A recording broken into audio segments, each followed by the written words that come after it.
के रंग में पूरा देश अब रंग चुका है, तो वहीं इसी अभियान के तहत अब तिरंगा यात्रा अलग अलग जगहों पर निकाली जा रही है और ऐसी ही तस्वीरें वाराणसी से सामने आई हैं। वाराणसी में छात्र छात्राओं ने तिरंगा यात्रा निकालने के साथ साथ में पूरे देश भर को एक ऐसी तस्वीर दी जिससे देशभक्ति और एकता दिखाई देती है।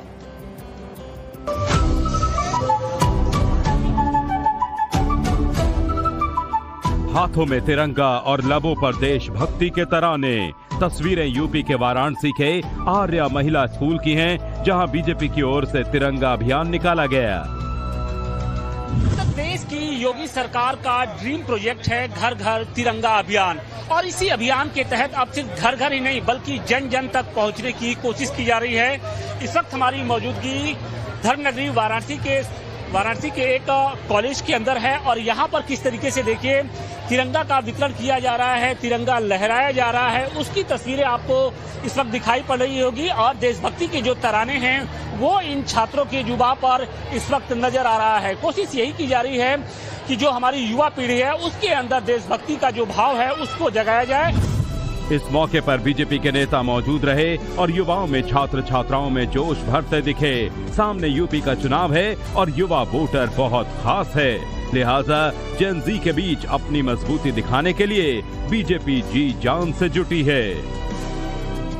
हमारे प्रधानमंत्री जी ने जो जेन जी है उसको जोड़ने का काम किया है, युवाओं को जोड़ने का। यूपी के वाराणसी के आर्या महिला स्कूल की प्रबंधक पूजा दीक्षित ने कहा कि देश में जेन जी पीएम मोदी के साथ हैं। 80 वर्ष का अपना भारत होने जा रहा है, लेकिन 80 वर्ष में भी युवा भारत है। 18 से कम बच्चों की उम्र देखिए और उनके लहराते हुए झंडों की बात देखिए। आन बान शान से लहरा रहा है तिरंगा। आने वाला समय विश्व गुरु बनने का भारत का है। उधर तिरंगा यात्रा में शामिल स्टूडेंट्स ने कहा है कि प्रधानमंत्री मोदी ने जिस तरह स्टूडेंट्स को समझाया, विकसित भारत बनाने में मदद करने की अपील की, उनमें अभिभावक वाला फिगर नजर आ रहा है। मोदी जी और योगी जी ने जो किया वो हर अभिभावक का कर्तव्य है, हर गुरु का कर्तव्य है। और रही बात उनकी पॉलिसीज की और हर चीजों की, तो मैं उन चीजों से इत्तेफाक रखना।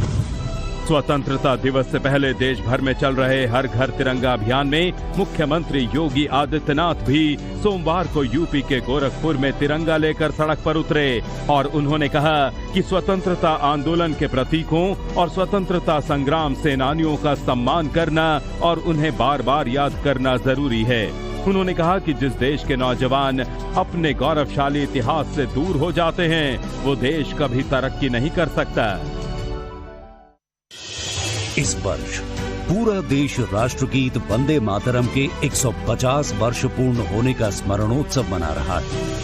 आइए देशव्यापी हर घर तिरंगा में वंदे मातरम के भाव को मन में रखते हुए शहीद हुए स्वतंत्रता सेनानियों और देश की रक्षा के लिए सर्वस्व बलिदान करने वाले वीरों को नमन करें। माननीय प्रधानमंत्री श्री नरेंद्र मोदी जी के आह्वान पर 9 से 17 अगस्त 2026 राष्ट्रगीत वंदे मातरम को समर्पित हर घर तिरंगा में भागीदारी करते हुए वंदे मातरम का उद्घोष कर गर्व के साथ तिरंगा फहराएं और तिरंगे के साथ अपनी सेल्फी को हर घर तिरंगा.com पर अपलोड करना ना भूलें। हर दिल तिरंगा, हर घर तिरंगा।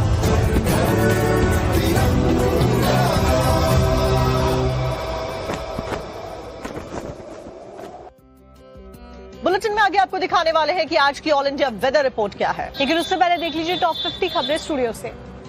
अब बात करते हैं देश में आंधी और बारिश से जुड़े हुए अलर्ट की। तो आईएमडी की तरफ से 15 राज्यों के लिए अलर्ट जारी किया गया है और ये कहा गया है कि कई राज्यों में 85 किलोमीटर प्रति घंटे की रफ्तार से जो हवाएं हैं वो चलती हुई नजर आएंगी और जोरदार बारिश भी होगी। तो आपको बता दें कि उत्तर से लेकर दक्षिण तक आईएमडी की वार्निंग जारी हो गई है। पूर्व से पश्चिम तक के राज्यों में चेतावनी जारी हुई है।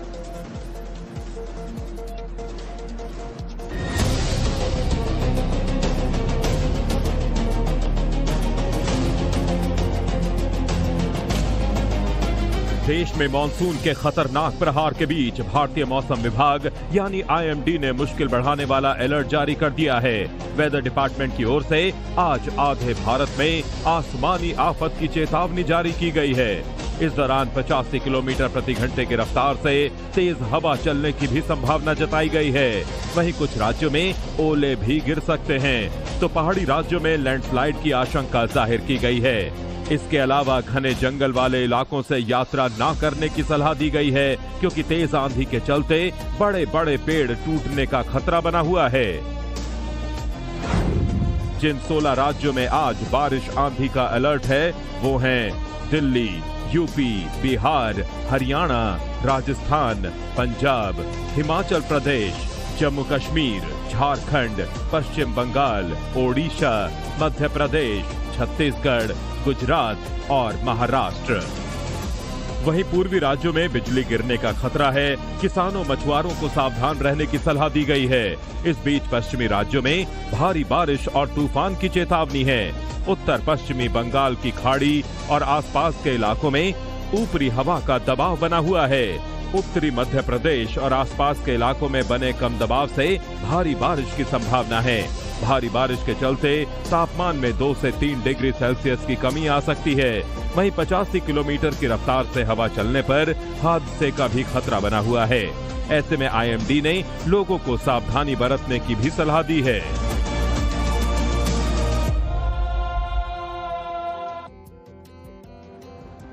अब जिन 16 राज्यों का जिक्र IMD ने बाढ़ बारिश की चेतावनी को लेकर किया है, उनमें राजस्थान भी एक है। राजस्थान की राजधानी जयपुर समेत अलग अलग जिलों में जोरदार बारिश की आशंका है। साथ ही साथ 16 जिलों के लिए अलर्ट IMD की तरफ से जारी किया गया है, जिसमें तेज आंधी आ सकती है और बारिश भी हो सकती है। आपको एक रिपोर्ट में बाकी जानकारी देते हैं। भारी बारिश से जल जमाव की ये तस्वीर बूंदी से आई है। जिले में पिछले 24 घंटे से अधिक समय से लगातार हो रही तेज बारिश ने शहर की व्यवस्थाओं की पोल खोल कर रख दी है। लगातार बारिश के चलते नवल सागर झील के लेवल में बढ़ोतरी हो गई। झील का पानी शहर की सड़कों तक पहुंचने से कई इलाकों में जलभराव की स्थिति बन गई है। शहर की कई प्रमुख सड़कें पानी में डूब गई हैं और जगह जगह पानी का तेज बहाव नजर आ रहा है, जिससे आमजन, दुकानदारों और वाहन चालकों को भारी परेशानी का सामना करना पड़ रहा है।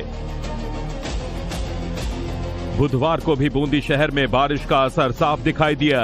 नगदी और सदर बाजार में पिछले 2 दिनों से जल भराव की स्थिति बनी हुई है। इन इलाकों में सड़कों पर पानी का तेज बहाव देखने को मिला।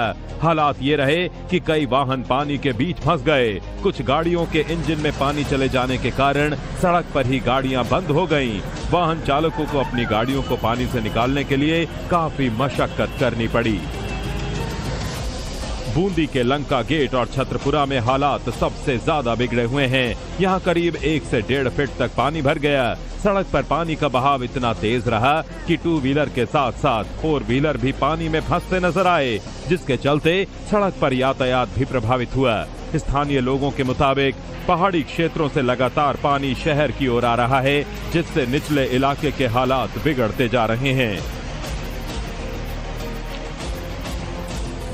लगातार बारिश के कारण ड्रेनेज सिस्टम की पोल खुल गई है। जिन सड़कों पर सामान्य दिनों में वाहनों की आवाजाही रहती है, वहां दूर दूर तक पानी ही पानी नजर आया। कई जगह सड़क और जलभराव के बीच अंतर करना मुश्किल हो गया। नालियों और जल निकासी के इंतजाम पर्याप्त नहीं होने के कारण कारोबार प्रभावित हो रहा है। दुकानों तक ग्राहकों का पहुंचना मुश्किल हो गया है। कई दुकानदारों को पानी से सामान खराब होने की चिंता भी सताने लगी है। मौसम विभाग ने आज राजस्थान के जिन 16 जिलों में आंधी बारिश की चेतावनी जारी की है, वो हैं जयपुर, उदयपुर, पाली, अजमेर, भरतपुर, सवाई माधोपुर, भिलवाड़ा, बूंदी, चित्तौड़गढ़, बांसवाड़ा, प्रतापगढ़, सिरोही, कोटा, बारा, पाली और टोंक। फिलहाल राजस्थान में बारिश का दौर जारी है। ऐसे में आने वाले घंटों में हालात और चुनौतीपूर्ण हो सकते हैं। लोगों से जल भराव वाले रास्तों पर अनावश्यक आवाजाही से बचने और पानी के तेज बहाव में वाहन नहीं उतारने की अपील की जा रही है। प्रशासन के सामने अब सबसे बड़ी चुनौती शहर से जल्द जमा पानी की निकासी कर आम जन को राहत पहुंचाने की है। करते हैं समाजवादी पार्टी के नेता शिवपाल यादव की, जिन्होंने 2027 में होने वाले चुनावों को लेकर एक बड़ा ऐलान कर दिया है। शिवपाल यादव की तरफ से दरअसल कहा गया है कि आजम खान को यूपी का गृह मंत्री बनाया जाएगा। आपको दिखाते हैं रिपोर्ट।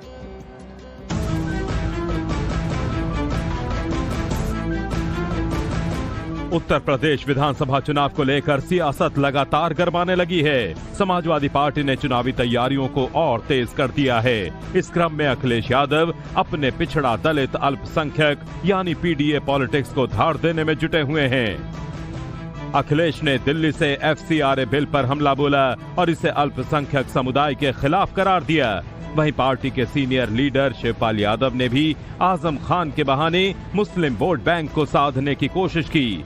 रामपुर जिला जेल में बंद पूर्व मंत्री आजम खान से मिलने के बाद शिवपाल यादव ने आजम खान को लेकर बड़ी सियासी प्रतिज्ञा ली। शिवपाल ने आजम को यूपी का गृह मंत्री बनाने का संकल्प लिया है। अखिलेश यादव को मुख्यमंत्री बनाना है, तब इनको सबको आजम भाई को रक्षा मंत्री बनाना था। बनेगी भाई, बनेगी सरकार बनेगी, बिल्कुल बनेगी। रक्षा मंत्री नहीं, पहले गृह मंत्री।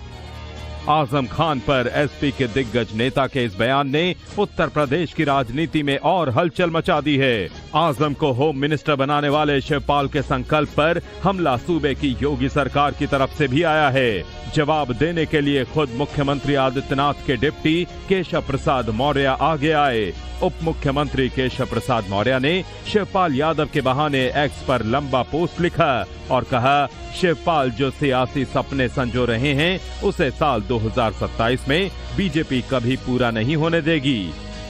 तो क्या तो जब था तो समय आते उनको आपने दागदार बना दिया कि भाई यूनिवर्सिटी की जमीन गैर सरकारी जमीन है, तो ये तो एक बार दाग लगा कर दोबारा फिर दाग हटाना ये कितना खराब है। समाजवादी पार्टी की नजर मुस्लिम वोट बैंक पर है, जिस पर AIMIM ने अपनी नजर गड़ा दी है। असदुद्दीन ओवैसी की पार्टी लगातार मुसलमानों के मुद्दे को आक्रामक अंदाज में उठा रही है। AIMIM ने मुसलमानों के मुद्दे पर सपा नेताओं के चुप रहने का आरोप लगाया है। आजम खान के मुद्दे पर भी अखिलेश यादव और समाजवादी पार्टी की चुप्पी पर सवाल उठे थे।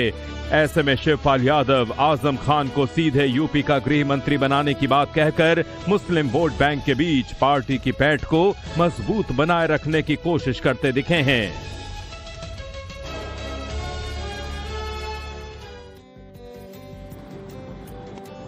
योगी सरकार के मंत्री की तरफ से क्या कुछ ऐसा कहा गया है कि पीडीए पर हमला हुआ सीधा और अखिलेश यादव के जो सियासत है उसमें उबाला गया है। दरअसल मंत्री है संजय निषाद, उन्होंने अखिलेश यादव के पीडीए वाले नारे का जो पी है उसको लेकर एक अलग ही व्याख्या कर दी है। क्या कुछ हुआ है आपको रिपोर्ट में दिखाते हैं। समाजवादी पार्टी के अध्यक्ष अखिलेश यादव ने मिशन 2027 को लेकर वोटरों के बीच पीडीए का राजनीतिक संदेश दिया है, जिसका सीधा मतलब पिछड़ा, दलित और अल्पसंख्यक है। हालांकि समय समय पर खुद पार्टी भी सियासी मौकों को देखते हुए पीडीए में सभी जातियों का समावेश कहती है और अगड़ों को कभी इस समीकरण में बैठाकर सोशल इंजीनियरिंग का मैसेज दे रहे हैं। लेकिन इसको लेकर योगी सरकार में मंत्री संजय निषाद ने एसपी चीफ पर हमला करने के लिए मुलायम सिंह यादव का सहारा लिया है और कहा कि मुलायम के समय पी और अखिलेश के वक्त के पी में काफी अंतर आ गया है। अभी तक तो माननीय मुलायम सिंह थे, पीडीए मतलब पिछड़ा था, अब बदल गया, पी मतलब पंडित हो गया। अब यही नहीं था पा रहा उसमें कि पिछड़ा कौन है और पंडित जी कौन है। इसलिए इस तरीके से हमको उसको तय करना पड़ेगा कि कौन है और कौन सा है। आज कुछ भी कर लें, हमारी सरकार पिछड़ों, दलितों, शोषितों के साथ है, इसलिए मोदी। बता दें कि जब से समाजवादी पार्टी ने पिछले दिनों 5 अगस्त यानी जनेश्वर मिश्र की जयंती पर बड़े कार्यक्रम का आयोजन किया था, जिसके जरिए ब्राह्मण वोटरों को साधने की कोशिश की थी, तब से अखिलेश के विरोधी उनके पीडीए के फॉर्मूले में पी को लेकर राजनीतिक सवाल खड़े कर रहे हैं। और चलिए अब आपको वाराणसी लेकर चलते हैं। वाराणसी के मशहूर इलाका दालमंडी, वहां पर ध्वस्तीकरण के अभियान से जुड़ी हुई खबर सामने आ रही है। तो लगभग जो काम है वो खत्म होने की कगार पर आ गया है और क्या कुछ अपडेट वहां से आ रही है आपको दिखाते हैं इस रिपोर्ट में। वाराणसी के मुस्लिम बहुल दालमंडी इलाके में सड़क चौड़ीकरण को लेकर पिछले करीब 9 महीने से चल रही ध्वस्तीकरण की कार्रवाई अब अंतिम चरण में पहुंच गई है। चौड़ीकरण की जद में आए भवनों में से अब केवल 2 भवनों को हटाया जाना बाकी है। प्रशासन के मुताबिक इन दोनों भवनों पर भी इसी सप्ताह कार्रवाई पूरी कर ली जाएगी। दाल मंडी में सड़क चौड़ीकरण के लिए कुल 181 भवन कार्रवाई के दायरे में आए थे। इनमें 6 मस्जिदें भी शामिल थीं। इसके अलावा वाराणसी विकास प्राधिकरण की ओर से अवैध घोषित किए गए 4 भवनों पर भी कार्रवाई की गई है। बुधवार को वीडीए की टीम ने इन 4 भवनों को ध्वस्त किया। इसके साथ ही अब तक कुल 181 में से 179 भवनों पर कार्रवाई पूरी हो चुकी है। ध्वस्तीकरण के दौरान इलाके में सुरक्षा के कड़े इंतजाम किए गए थे। बड़ी संख्या में पुलिस, पीएससी और पैरामिलिट्री के जवान तैनात रहे। मौके पर लोक निर्माण विभाग और वाराणसी विकास प्राधिकरण की टीमें भी मौजूद थीं। जिन 4 भवनों पर कार्रवाई की गई, उनके संबंध में विकास प्राधिकरण की ओर से पहले ही डिमोलिशन ऑर्डर जारी किया जा चुका था। चारों भवनों को शांतिपूर्ण तरीके से ध्वस्त किया गया। बता दें कि ध्वस्तीकरण के साथ इलाके में समतलीकरण और मलबा हटाने का काम भी चल रहा है। इसके बाद यहां पाइपलाइन बिछाई जाएगी। दाल मंडी में प्रस्तावित सड़क निर्माण के लिए बीते रविवार को भूमि पूजन किया जा चुका है। प्रशासन की योजना के मुताबिक दाल मंडी में करीब 650 मीटर लंबी और 17.4 मीटर चौड़ी सड़क बनाई जाएगी। और अब बात कर लेते हैं रांची में हो रहे स्टूडेंट्स के आंदोलन से जुड़ी हुई खबर की, जहां पर सीएम आवास के बाहर सुरक्षा बढ़ा दी गई है। तो आपको बता दें कि सुरक्षा व्यवस्था और ज्यादा चौकस कर दी गई है। ये वही रास्ता है जहां से 3 किलोमीटर दूर ही छात्र प्रदर्शन कर रहे हैं और इसी वजह से सुरक्षा व्यवस्था बढ़ाई गई है। तो आज छात्र आंदोलन का 20वां दिन है। अभी भी स्टूडेंट्स अपनी मांगों को लेकर अड़े हुए हैं। हालांकि संभावना ये जताई जा रही है कि आज एक बार फिर से सरकार बच्चों के साथ में, स्टूडेंट्स के साथ में उनकी मांगों को लेकर चर्चा कर सकती है।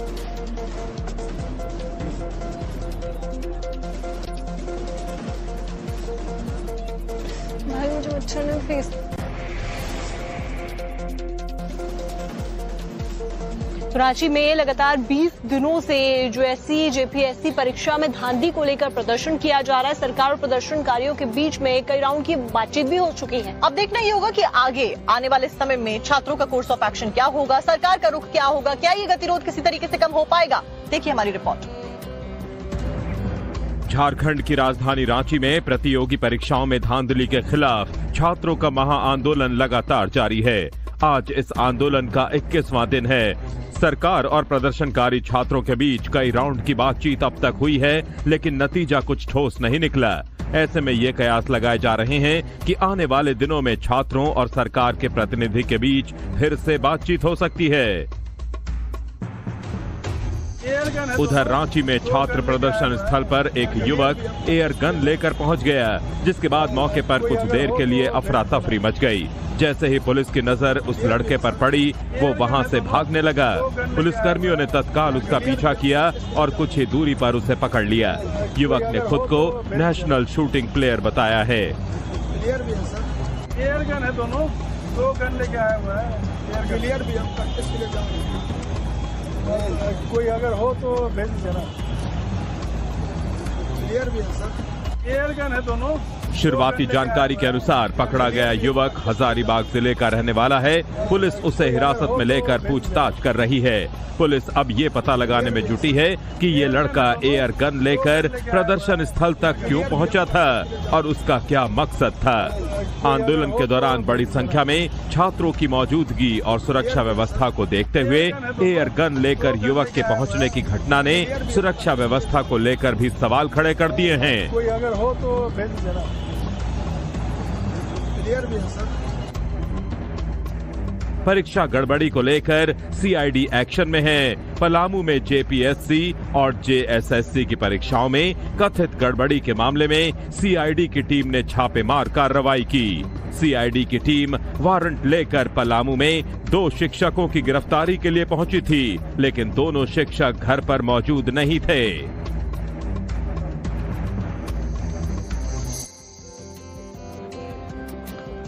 तो रांची में जो छात्र आंदोलन चल रहा है उसमें अब सियासी तड़के भी लगने शुरू हो गए हैं। दरअसल बीते दिन पूर्व जो पीएम है रघुवर दास, वो घटनास्थल पर पहुंचते हैं। यहां पर आंदोलनकारी स्टूडेंट्स के साथ में बैठकर वो कहते हैं कि आने वाले समय में मैं भी भूख हड़ताल पर बैठूंगा अगर मांगे पूरी नहीं हुई तो। और ऐसे में सरकार की तरफ से ये कहा जा रहा है, हेमंत सोरेन ये कह रहे हैं कि बीजेपी यहाँ पर राजनीतिक लाभ उठाने की कोशिश कर रही है और इसीलिए छात्रों को भड़का रही है। आप भी देखिए रिपोर्ट।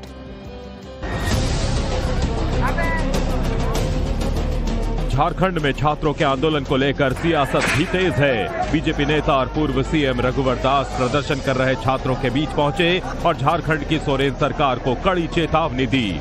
उन्होंने कहा कि एक हफ्ते के भीतर परीक्षा में गड़बड़ी की सीबीआई जांच की सिफारिश नहीं की गई तो वो आमरण अनशन पर बैठेंगे। रघुवर दास ने छात्र नेता देवेंद्र नाथ महतो से भी मुलाकात की और उनके स्वास्थ्य की जानकारी ली। एक सप्ताह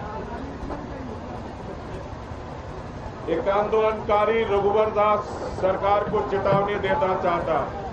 एक सप्ताह के अंदर जो हमारे छात्रों का डिमांड है, हमारी बच्चियों का डिमांड है, हमारे बच्चों का डिमांड है, अगर एक सप्ताह के अंदर पूरे मामले का सीबीआई जांच का आदेश नहीं दिया तो मैं भगवान बिरसा मुंडा मैं भी अनशन में बैठूंगा। उधर झारखंड की कृषि मंत्री शिल्पी नेहा तिर्की ने कहा है कि प्रदर्शनकारी छात्रों के साथ कोई जबरदस्ती नहीं हुई। राज्य में कानून व्यवस्था बनाए रखने के लिए एक एसओपी है और उसी एसओपी का पालन किया गया। इसके अलावा हिंसा का सहारा लेने की कोई कोशिश नहीं की गई। बिहार के उलट जहां AK-47 का इस्तेमाल हुआ था, झारखंड में ऐसा कुछ नहीं हुआ। और जहां तक लाठीचार्ज की बात है, हम लोगों ने बिल्कुल भी कोई बल का प्रयोग नहीं किया। स्टेट का लॉ एंड ऑर्डर को मेंटेन करने के लिए एक एसओपी होता है, उस एसओपी का ही पालन किया गया है और उसके अलावे कोई भी किसी भी तरह का किसी का लहूलुहान करने का प्रयास, ना ही बिहार में जिस तरह से AK-47 चला, भूलना नहीं चाहिए लोगों को, ना उस तरह की चीजें झारखंड में हुई। वो हमारी सरकार की संवेदनशीलता थी। उधर लोकसभा में नेता प्रतिपक्ष राहुल गांधी ने कहा है कि वो झारखंड में छात्रों के प्रदर्शन के मुद्दे पर चुप नहीं हैं। राहुल गांधी ने कहा कि खुलकर बोल रहा हूं, छात्रों पर किसी तरह का बल प्रयोग नहीं होना चाहिए। चुप नहीं हूं, झारखंड पे मैं चुप नहीं हूं। प्रेस कॉन्फ्रेंस में मैंने सीधा क्लियरली बोला है, we do not appreciate any violence against our students. मैं चुप नहीं हूं, खुल के बोल रहा हूं। उधर झारखंड में सत्ता के सहयोगी पार्टी के आरजेडी नेता मीसा भारती ने कहा कि छात्रों की 12 मांगों में से 10 मांगे सरकार मान चुकी है, 2 अन्य मांगों पर भी चर्चा की जा रही है। किसान संगठन के कार्यकर्ताओं ने मुख्यमंत्री हेमंत सोरेन का पुतला फूंका और सरकार के खिलाफ जमकर नारेबाजी की।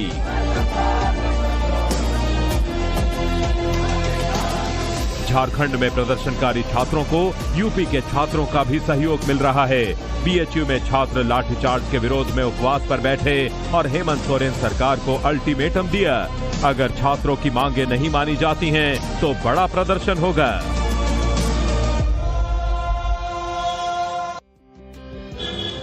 पूरा का पूरा मॉनसून सत्र कमोबेश इस बार हंगामे और शोर शराबे की भेंट चढ़ गया। सत्ता पक्ष हो या फिर विपक्ष हो, दोनों की तरफ से ही एक दूसरे पर वार पलटवार का दौर जारी रहा। लेकिन बीते दिन की अगर बात की जाए तो जब गृह मंत्री अमित शाह ने ये बयान मीडिया में दिया कि मैं चर्चा के लिए तैयार हूं, किसी भी विषय के ऊपर चर्चा करनी हो तो विपक्ष भागे ना, हम चर्चा करेंगे। लेकिन उसके बाद में राहुल गांधी का एक ऐसा बयान सामने आया जिसके बाद में अब राहुल गांधी के ऊपर, विपक्ष के ऊपर भी सवाल खड़े हो रहे हैं। क्या कुछ हुआ है, आपको दिखाते हैं। 20 जुलाई 2026 से 13 अगस्त 2026 तक, यानी आज तक संसद के मॉनसून सत्र की तय समय सीमा थी। पूरा का पूरा सत्र कमोबेश सत्ता पक्ष और विपक्ष के शोर शराबे और हंगामे की भेंट चढ़ गया। नीट परीक्षा पेपर लीक और प्रदर्शनकारी छात्रों पर पुलिस बल के प्रयोग के मुद्दे पर संसद में सरकार और विपक्ष के बीच टकराव ने खत्म होने का नाम ही नहीं लिया। लिहाजा गृह मंत्री अमित शाह ने लोकसभा अध्यक्ष ओम बिरला को पत्र लिखा है, जिसमें उन्होंने लिखा है कि विपक्ष के नीट परीक्षा के मसले पर सरकार चर्चा करने के लिए तैयार है। मेरा आपसे अनुरोध है कि आप विपक्ष से बातचीत करें और आपसी सहमति के आधार पर वो इस मुद्दे पर चर्चा में भाग लेने के लिए तय समय पर सदन में मौजूद रहेंगे और विपक्ष की ओर से उठाए गए सभी सवालों का जवाब देने के लिए तैयार हैं। क्योंकि उनके ईयरफोन में लेफ्ट साइड का ईयरफोन लगा हुआ है, वही दोनों तरफ लगा है, और जिसकी ट्यूनिंग एब्रॉड से होती है और साउंड बहुत लाउड है, तो उन्हें कुछ सुनाई नहीं पड़ता। न संसद के अंदर की बात सुननी है, न रांची के छात्रों की गूंज सुननी है। पार्लियामेंट में का जो है इतना मजाक वो बना, एक ही सांस में कह रहे हैं कि हमें अमित शाह जी से जवाब चाहिए एक सांस में ये कह, हमें अमित शाह जी से जवाब चाहिए कि ऐसा ऐसा स्टूडेंट्स के साथ उन्होंने किया कि नहीं किया। हम यहाँ उनकी बात सुनने के लिए नहीं है, फिर कह रहे हैं कि हमें जवाब चाहिए। ये किस तरह का मजाक ये देश के साथ हो रहा है? मतलब उन्हें कोई लाज, कोई शर्म नहीं रही है और पूरी दुनिया देख रही है और ये सोच रही है ये किस तरह का पर्सन है जो एक ही सांस में कह रहा है कि अमित शाह मुझे तुमसे जवाब चाहिए कि क्या जो भी उनके क्वेश्चंस हैं कि गोली चली थी, क्या आंखें फूटी थी, या जो भी है, लेकिन मैं यहां तुम्हारी बकवास सुनने के लिए नहीं हूं। Why should I listen to you? अरे आप जवाब मांग रहे हैं, फिर आप कह रहे हैं why should I listen to you? एक ही सांस में आप ये ऐसी दो गली बातें कैसे कर रहे हैं? मैं बहुत निराश हूं। I am totally frustrated. जिंदगी में पहली बार मैं ऐसा दृश्य देख रहा हूं जहां सरकार चर्चा चाहते हैं, सरकार डिस्कशन चाहते हैं पार्लियामेंट में और ऑपोजिशन भाग रहे हैं। ये कल्पना करना मुश्किल है। अब राहुल गांधी जी तय नहीं करेंगे, सदन नियमों प्रक्रियाओं से चलता है, स्पीकर साहब का अपना विवेक होता है। राहुल गांधी के नेतृत्व में भाग रहा है। दुर्भाग्य है कि आप दुनिया की सबसे बड़ी पंचायत के अंदर चर्चा के लिए तैयार नहीं है, सड़क पर भी तैयार नहीं है, सदन में भी तैयार नहीं।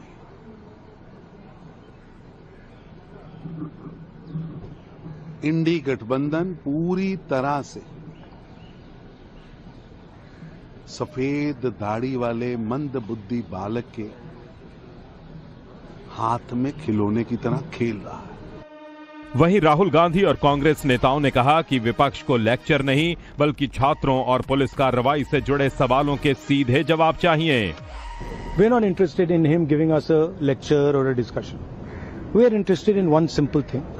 And when I say we, I mean the younger generation of this country. Who shot those students?